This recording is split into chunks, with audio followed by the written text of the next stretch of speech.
Welcome to the Jazz Piano School podcast, where we have one mission, that is to help as many interested people around the world learn and improve at jazz piano by providing structured and organized jazz piano education. I'm your host, as always, Brendan Lowe, and thank you so much for joining me. This is going to be episode 99, analyzing Herbie Hancock's solo over 7 Steps to Heaven. In order to get the transcription of this solo and follow along with the analysis, go to JazzPianoSchool.com/podcast 99. If you're also interested in some of the resources, courses, and services we offer, go to JazzPianoSchool.com/look inside. And we also have a new lab opening up with lots of mini courses that are going to be specific towards certain aspects of jazz piano. For example, building two-hand voicings, bebop boot camp, different types of upgrade formulas that are really going to be specific to different areas you may want to improve on. And go to JazzPianoSchool.com for more information on the release of that. So without further ado, let's dive right into this week's episode. So Herbie has an amazing solo on 7 Steps to Heaven, and there's a lot of interesting stuff going on. So I'm just going to take this piece by piece. And again, if you want the practice materials to this, go to JazzPianoSchool.com/podcast 99, and you can get the transcription of the portion that I am analyzing. All right. So Herbie starts off with a nice little motif, and basically he starts on B3 with just these two little eighth note motifs. He goes like this. Ooh, that's hot. Sorry about that. So that's basically how he enters into his solo. Just a really nice 2 eighth note motif moving down diatonically. Now what he does here is kind of a funny thing, because it's almost like as if he's like joking around, kind of making fun of swing, because the way he's doing this is he starts on beat 3, and then basically he's going into beat 1 and beat 3. So he's going 3 and 4 and 1 and 2 and 3 and 4 and 1. And so it sounds like he's almost not swinging. It's more of like kind of a joke in a way. Like, I'm not sure if he meant to do it like that, but he's just kind of like playing around a little bit, right? So he has 1, 2. You know, it's like more of a marchy feel. It's not really like jazz the way he phrases that, right? It sounds kind of funky. So from the beginning of that measure, it's just a very odd kind of rhythmic figure, right? So he kind of starts out with this thing. For the changes, right? He leaves into the 3rd for the minor flat 5. He moves up to the flat 9. Now notice he lands on the flat 9 for the A7, right? Not landing on a chord tone, landing on the flat 9. Perfectly doable. Sounds great. Lands on the sharp 11 of the G7, which is the next chord, but it happens to be over the D minor 7. So essentially, Herbie's probably just thinking G7, or he's just surrounding, creating an approach note to the D for the D minor 7, right? So, okay, so that's that line, just kind of a funny little thing. Then he starts to kind of gear up, right? Now this is a fast tempo, right? This is 220, 230, 250. So he's playing fast. Now he starts his second line out, okay, at measure 5, right, with his G minor 7. And he starts to line with chord notes, which is funny. He has a little eighth note lead in, a half step below approach. So, but then he's playing all chord notes. So he has 1 and 2 and 3, 4, 1 and 2, or excuse me, I was counting wrong. 3, 4, 1, 2, 3, 4, 1. So he just moves up basically the diatonic mode, right? However you want to think about it, Mixolydian or Dorian, or just your F major scale, right? So he just moves right up from the G minor. He approaches the root and then moves right up in all chord notes, okay? When he finally lands on the F major 7, he has a nice little line to start getting him into the swing of things. Sometimes, at a fast tempo, he's kind of, warming up. You can't just like dive right in. I mean, you can, but it seems like he's kind of creating a little warm up for himself to get feeling the rhythm section, and then kind of like he's gearing himself up for his next like this long string of eighth note lines, which you're going to hear in a second. So here he has. Now this next note, it's kind of arguable. It sounds like a B natural, could be a B flat, because he's doing a standard approach to the A natural, which is the 3rd of F major 7. So he's either going, or he's going, so either B or B natural. I mean, both really work here. The nice thing to realize here is that he's using the flat 13 to approach the 5. So he's going flat 13, 5. That's a really nice approach there. Anytime you want to approach the 5, over a major 7, or if you just keep going down. You know, that little approach there is really, really nice. But anyway, he continues on. I'll play the B natural this time. So he has an approach to the third and then continues on downward, right? So basically the third, and then from here, so he's just going 9, 1, 7. So basically he's kind of just fiddling around the 1 and then lands on the 1. So it's more of an approach on either side, right? And then continues and outlines the major 7, right? So outlining the major 7 all the way up to the 9, and then 1, 5, right? So again, that full line here, right? You see that? Very nice. So again, the flat 13, approach to the third, outline or approach notes to the 1, outlining the major 7 up to the 9, 1, 5. Cool little line there. Okay, he leaves a bar of space. Then he has this huge line that just all strings together. He has all eighth notes. Like, again, he's kind of warming himself up. He's getting in the mood. Now he's just about to start flying, right? So he starts on beat 2. That's a nice thing to realize. Again, Bill did that a lot, starting on beat 2, not always starting your lines on beat 1. So for the D minor 7, let's talk about that first little string of notes here. So he's starting on the 5 here, and he's just going 5, 3, 2, 1. Okay. Now this is fits over your hand very, very nicely. Okay, and again, very close to a pentatonic scale. He's probably thinking maybe D minor pentatonic, starting on the 5, going 3, 2, 1. Right. Goes to the flat 13. So basically he's probably leading into the G7. So he starts playing the harmonies for G7 a beat before. A lot of people do this. You'll see this a lot. Benny Green does this a lot. You start playing over the next chord basically in the measure that you're on. So it kind of flows naturally into that chord, which is a really nice thing to do. So 1, 2, and 3, and 4. So he goes right to the flat 13 already. Okay. Hits the B natural, right, on the and a 4.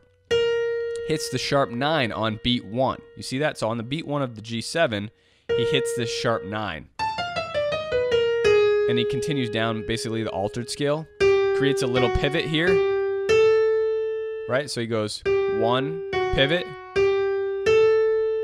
Okay, so using that kind of pivot note there. Continues up to the 9. Now again, here he kind of adds the sharp 9 again, even though he pivots, adds the natural 9. So, at this point, he could be thinking sharp 9 here, or he could be, again, thinking about the next chord, which is a G minor. So he's already playing G minor before the chord happens, right? So he hit his sharp 9 on the G7. It seems like he's thinking more G minor at this point, trying to transition into the next chord. So again, here, that's all just G minor. He adds the 11 in there. 11 lands on the downbeat of 5, right, on the G minor 7. Goes up to the 9 again. Just simply comes down here. Right, so he has 9, 1, 7, 5, 11. And again, here, that's his bebop. That's more of a or less a bebop approach. That's a very, very common movement, right? 1, passing tone to the flat 7, going back up to the 9, and then going to the 13 and 5. You're going to hear that all the time in jazz movements, right? So from the beginning of the line, it sounds like this.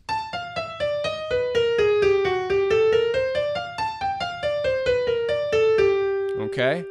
Now here he continues after that with, so he just surrounds the flat 7 again. He's staying in the same spot. Then finally jumps down here to the 9, and then we transition into the F major 7. So on the F major 7, he actually hits an F sharp. So listen to this. Right? So he's going F sharp, A, G sharp, F sharp, E, E flat, D flat, C, and then G. Now, essentially at this point, he's basically playing he's soloing over the tritone of C7, right, which is G flat 7. Or you can think about this basically as, you know, kind of C7 half whole scale, right? Half step, whole step. Although it's not quite, I mean, it could be in a way, but because he has this, right, half whole, half whole, half whole, right? He has the G sharp in here. I mean, it could be that. It's not really G flat 7 too. I mean, it could be G flat 7 because if he's going to the sharp 9 here on the G flat 7 and then going natural 9, right? So again, our G flat Mixolydian, right? So basically, you could think about it like that. Essentially, again, it's either going to be some sort of altered C7 that he's playing, right? Like that, or G flat 7. So again, from the C7, the measure before. So he finally resolves down to the C into the G from that kind of C altered-ish or G flat 7-ish, all right? So the beginning, here's the whole string of notes that he plays from the D minor 7, okay, from measure 11.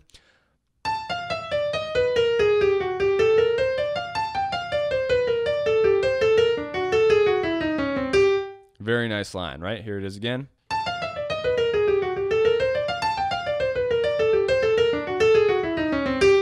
Cool, really, really cool. I mean, he's got so many different types of unique movements happening in there, and I mean, you can learn so much from that. Now, the next string of chords, we go to the C major 7.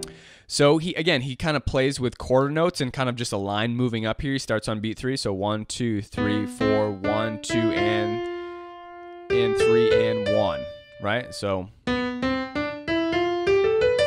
that's a cool little line. He's got a little tied eighth note in there on the and of 2, right? So 1, 2, and 3, and 4, and 1. I really like that. Just a little pause in there.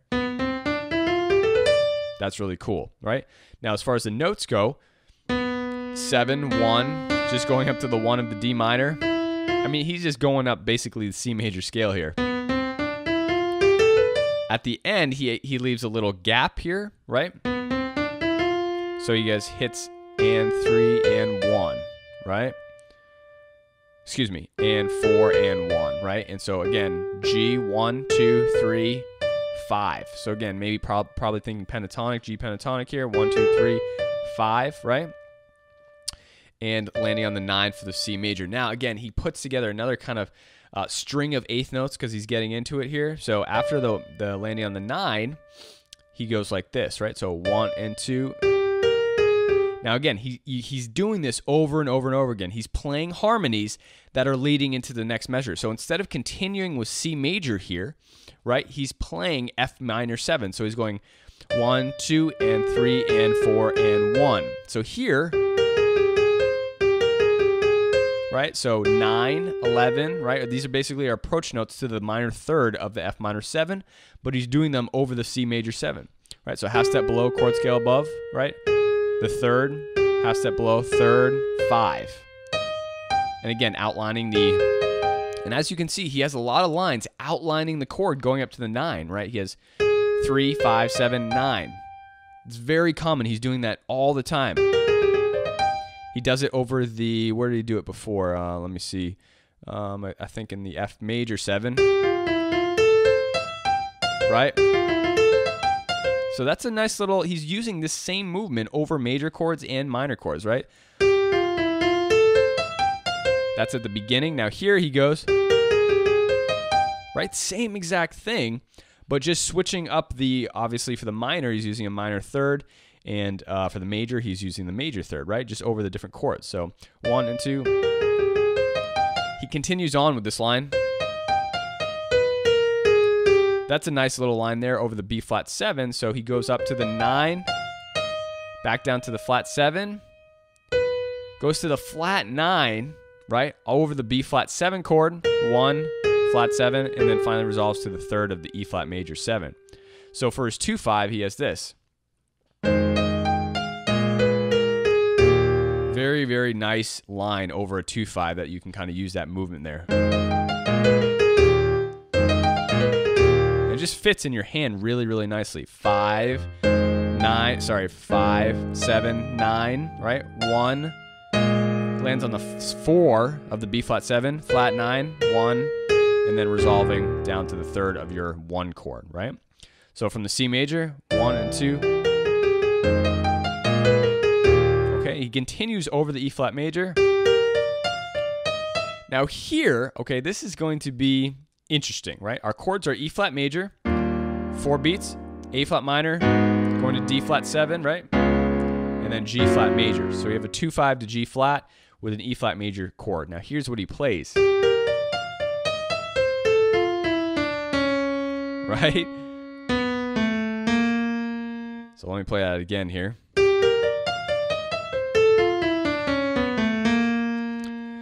So what is happening here? So we have an outline to the E flat major, but he uses an approach to an E natural over the E flat major 7, right?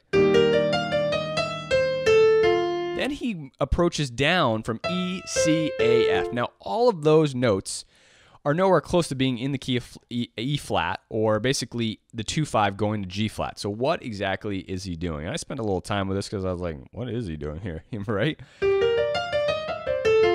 And he continues down. So we have to look at these notes, this pattern that he's playing essentially here. Now the best possible, my best possible reasoning and analysis for this section is that Herbie is playing the tritone sus of the 2-5. So the 2-5 is A flat going to D flat going to G flat major 7, right?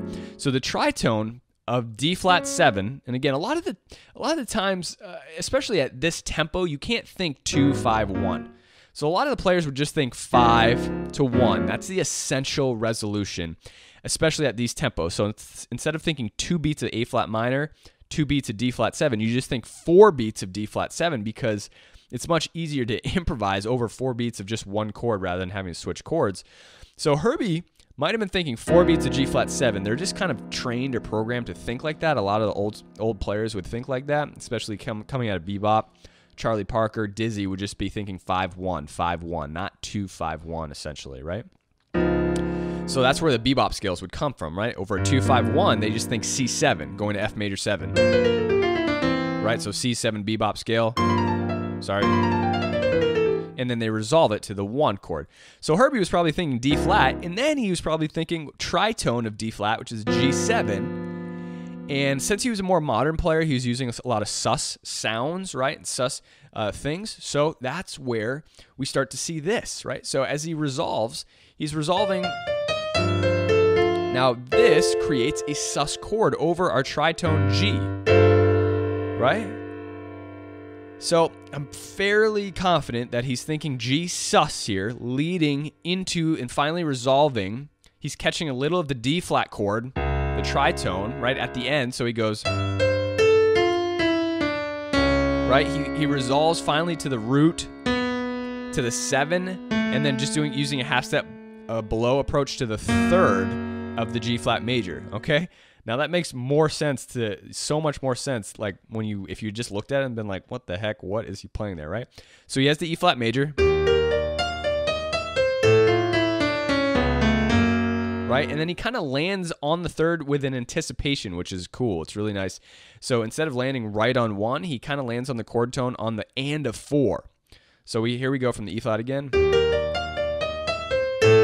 So again, this chord should be A flat. I'm sorry, I was playing A natural there. So and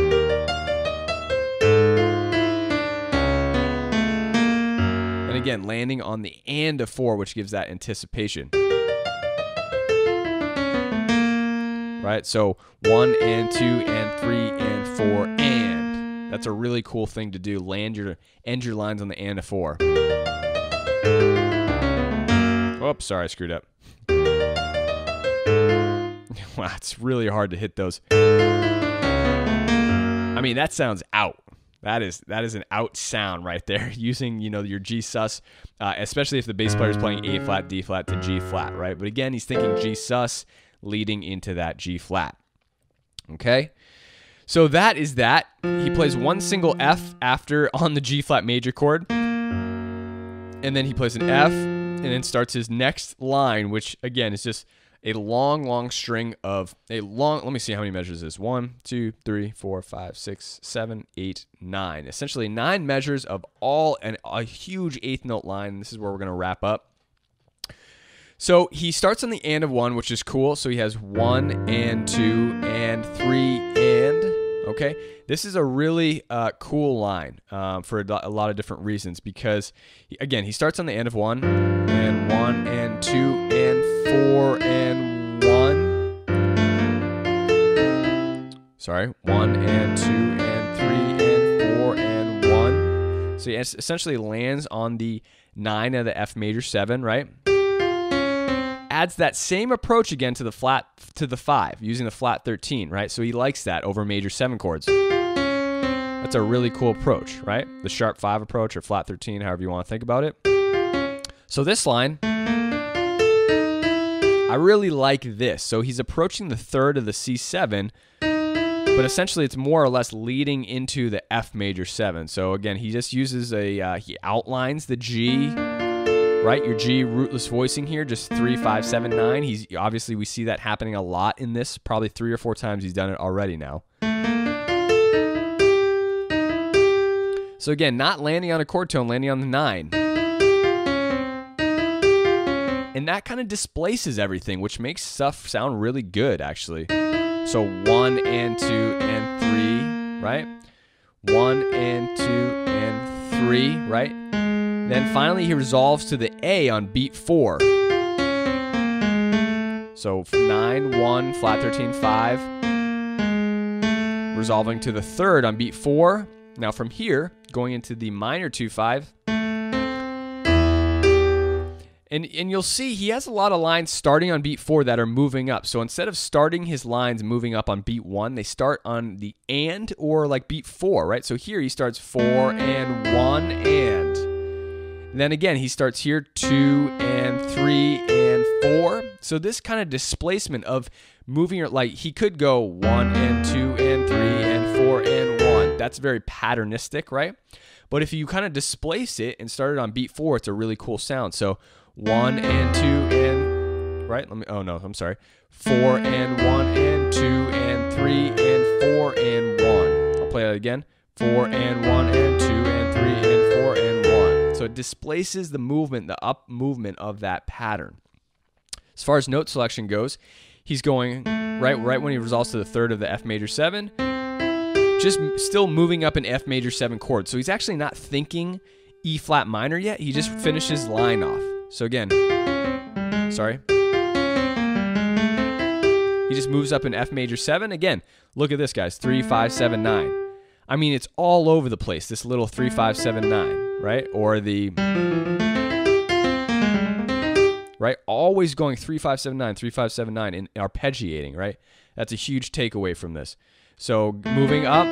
Now here, again, he didn't even play any E flat minor 7 flat 5. He finished his F major 7 line into the E minor 7 flat 5 measure, right? And that's something to be said. Again, he probably wasn't even thinking 2-5. He was just thinking, okay, I finished my F major 7. Now I'm going to play A7, which leads into the D minor 7. Remember, the 2's not as important. That's why a lot of the guys didn't play the 2. They just, as long as you get your 5-to-1 resolution in, that's the strong resolution. That's what's going to really outline the chord. So Herbie was probably just going, he finishes F major 7, then starts to think, okay, A7 into D minor 7. So what he does here, half step below, sharp 9, he's thinking altered. He's thinking A7 altered. So sharp 9, 3, flat 13, 1, sharp 9, and then flat 9, and then resolves into the 5 of the D minor 7. Okay, you hear that? Right, really cool. So finishes his, that's a really nice line. So from the F major 7, from the G minor 7 going to this, from the 2-5 before going to the F major 7.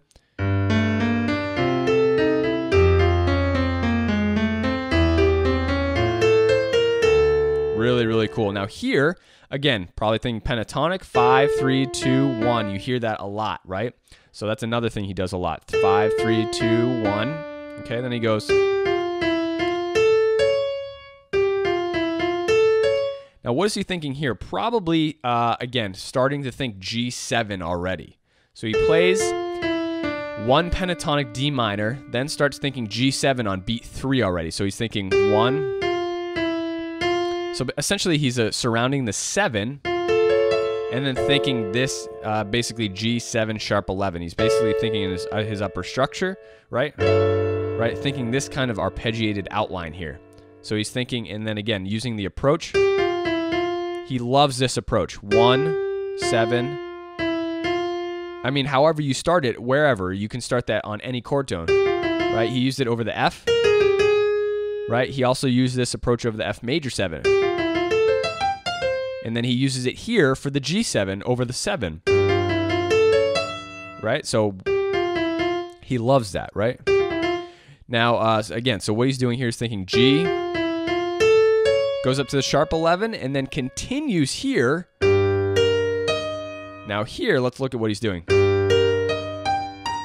So here, right, so after he moves up to the sharp 11, this is super cool, guys. So essentially he's thinking probably 2 major triad, but essentially he ends on the sharp 11, and then does this. Now what is this? This is, again, just the outline of your flat 6 upper structure triad. So he's outlining an E flat major 7, E flat triad chord. This gives him an extension to the flat 13, right? It's going to give him 1 and sharp 9. And so he's just outlining that. Now, again, the other rhythmic displacement is that he starts his arpeggio on beat 2. So he finishes his sharp 11 and then starts on beat 2, which is really cool. So for the measure before, we have 3 and 4 and 1 and 2 and 3 and 4 and, right? Super, super cool. 3 and 4 and 1 and 2 and 3 and 4 and. So again, you see that little motion by finishing your line on the and of 1 and then starting a new line on beat 2. So essentially he's playing over the bar line. Like he finishes his line on, on the, on the and of 1, or he finishes his line on the and 4. He starts on the and of 1 or starts on beat 2. So his lines aren't in sync with 1 and 3. They're in sync with like 2 and 1, moving over the bar line. It's a really cool concept to kind of get into your playing, right? So here's the line from the D minor 7. Right, and just moves up to the G here. Now, finally, what he does is hits the G at the very top, right? So that's just his E flat triad outline. And then just comes down, outlining a G minor 7. Just has a little walk down from the 3, 2, 1.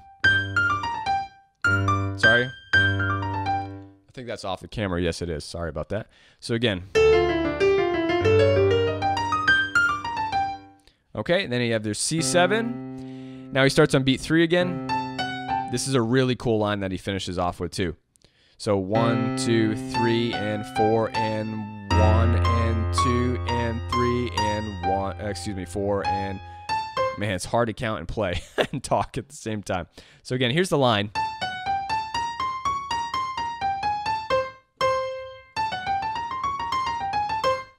Now, the cool thing about this is he has a lot of small movements in there. So let's check this out, right? So essentially,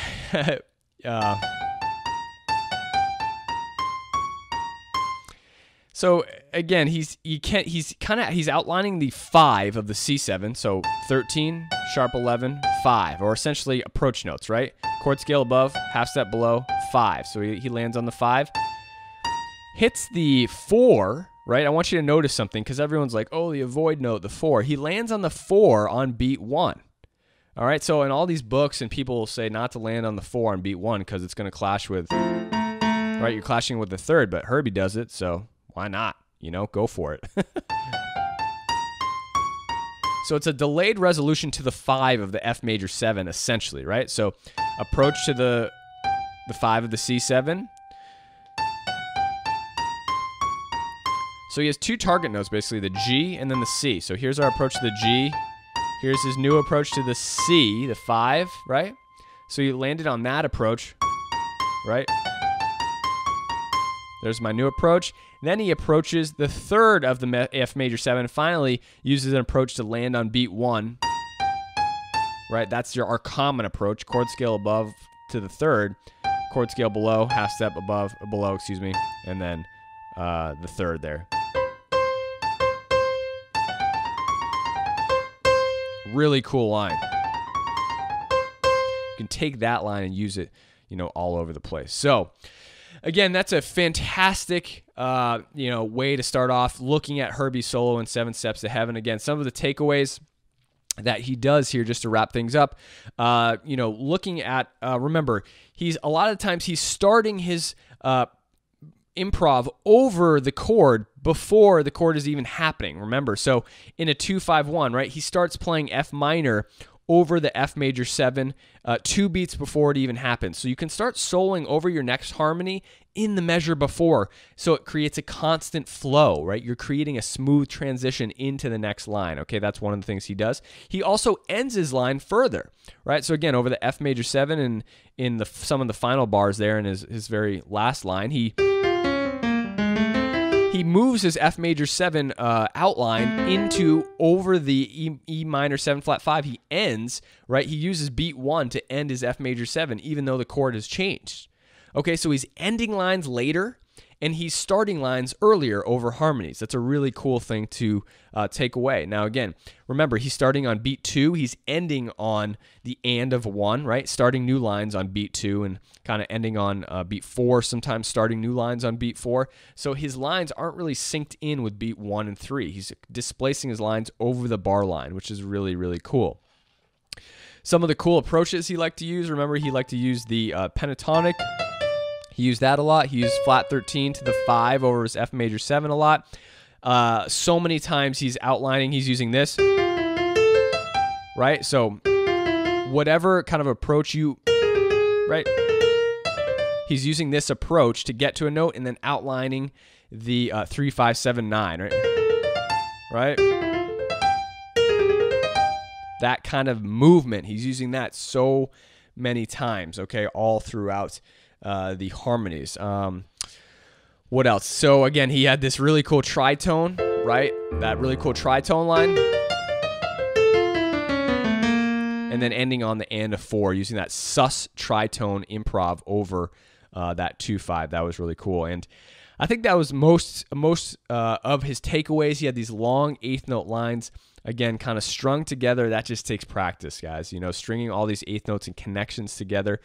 Work at it slowly through changes and practice making those connections in certain ways. And remember, like Herbie's doing, you don't have to make the connections always on beat 1 or always on beat 3, right? You can move your connection no matter, even if you finish your line into the next measure, right? And your changes aren't matching up. Like if you finish your F major 7 over an E minor 7, then just think 5 to 1, right? You don't always have to think 2, 5, 1. You can think just 5 to 1 to make that next transition, all right?